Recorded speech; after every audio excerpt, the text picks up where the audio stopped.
अस्सलाम अलैकुम। आज की तारीख 16 शव्वाल 1447 हिजरी। एक फर्ज के बारे में मस्जिद में नमाज अदा करना। रसूलुल्लाह सल्लल्लाहु अलैहि वसल्लम ने फरमाया, जो मुसलमान नमाज और अल्लाह ताला के जिक्र के लिए मसाजिद को अपना ठिकाना बना लेता है तो अल्लाह ताला उससे ऐसे खुश होते हैं जैसे घर के लोग अपने किसी घर वाले के वापस आने पर खुश होते हैं। एक सुन्नत के बारे में जहन्नम के अजाब से हिफाजत की दुआ। कुरान की सूरह आले इमरान में अल्लाह ताला ने फरमाया है कि जहन्नम के अजाब से बचने के लिए इस दुआ का एहतिमाम करना चाहिए। रब्बना इन्ना आमन्ना फगफिर लना जुनूबना वकीना अजाबन्नार।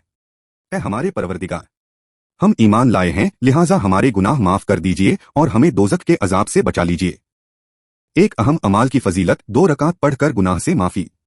रसूलुल्लाह सल्लल्लाहु अलैहि वसल्लम ने फरमाया, किसी ने कोई गुनाह किया और फिर वजू करके नमाज पढ़े और अल्लाह ताला से उस गुनाह की माफी मांगे तो अल्लाह ताला उसको माफ कर देता है। एक गुनाह के बारे में मुंजिजात को न मानना। कुरान की सूरह मोमिन में अल्लाह ताला फरमाता है, जब हमारे रसूल उन पहली कौमों के पास खुली हुई दलीलें लेकर आए तो वह लोग अपने इस दुनियावी इल्म पर नाज करते रहे जो उन्हें हासिल था। आखिरकार उन पर वह अजाब आ पड़ा जिसका वह मजाक उड़ाया करते थे। आखिरत के बारे में क़यामत से हर एक डरता है। रसूलुल्लाह सल्लल्लाहु अलैहि वसल्लम ने फरमाया, कोई मुकर्रब फरिश्ता, कोई आसमान, कोई जमीन, कोई हवा, कोई पहाड़, कोई समुंदर ऐसा नहीं जो जुमा के दिन से न डरता हो, इसलिए कि जुमा के दिन क़यामत कायम होगी। तिब्बे नबवी से इलाज, कलौंजी से इलाज।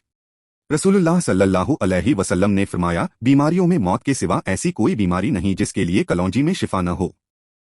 नबी की नसीहत। रसूलुल्लाह सल्लल्लाहु अलैहि वसल्लम ने फरमाया, कैदियों को छुड़ाओ, भूखे को खाना खिलाओ और बीमारों की इयादत करो। इस्लामी तारीख उम्मुल मोमिनीन हज़रत हफ्सा रज़ी अल्लाहु अन्हा।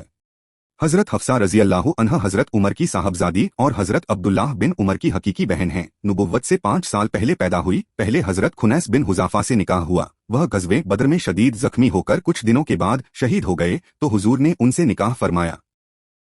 हज़रत हफ्सा बड़ी फजल व कमाल की मालिक थीं। उनके बारे में इब्ने सदद ने लिखा है कि वह दिन में रोज़ा रखती और रात में इबादत करती थीं और आखिर तक उनका रोज़ा रखने का अमल जारी रहा। इख्तिलाफ से बड़ी नफरत करती थीं, दज्जाल और उसके फितने से बहुत डरती थीं। उन्हें इल्मे हदीस व फिकह में भी महारत हासिल थी। हदीस की किताबों में इनसे 60 हदीसें बयान की गई हैं जो उन्होंने हुजूर और हज़रत उमर से सुनी थीं। हज़रत अमीर मुआविया के दौरे खिलाफत में शाबान सन 45 हिजरी में मदीना में उनका इंतकाल हुआ। मदीना के गवर्नर मरवान ने नमाज जनाजा पढ़ाई और जन्नतुल बकी में दफन की गईं। देखने के लिए शुक्रिया। ये वीडियो हर रोज देखे और अपने रिश्तेदारों, बच्चों और दोस्तों से शेयर करे। वीडियो लाइक करे और चैनल को सब्सक्राइब करे और दीनी तालीम को आगे बढ़ाए। खुदा हाफिज, फिर मिलेंगे।